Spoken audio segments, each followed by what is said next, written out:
Make sure your dog is hydrated. Susan Patterson has been rescuing animals for 15 years. She says within that time, she's never seen so many dogs in need of forever homes. And city-owned shelters and pounds are struggling to keep up with demand.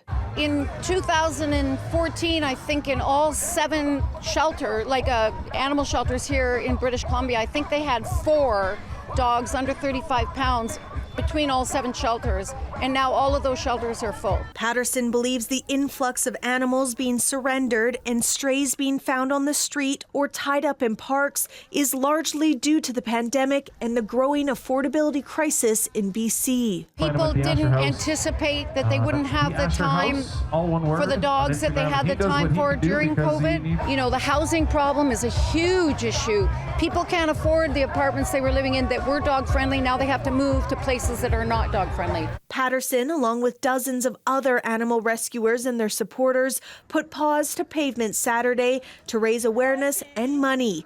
Dogs of all breeds and ages coming out to support the cause, taking much-needed water breaks along the 4-kilometer walk. For some, it was a chance to enjoy scenic Spanish banks.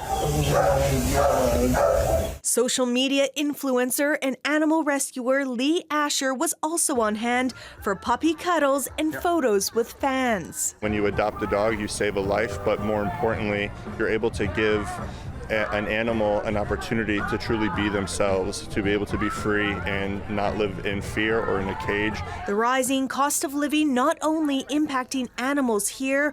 2-year-old Eduardo was rescued from a high kill shelter in Los Angeles. I just got back from LA and it is horrible there.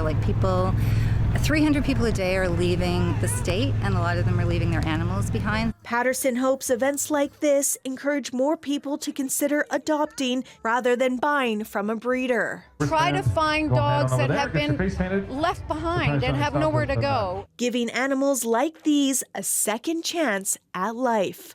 Janella Hamilton, CBC News, Vancouver.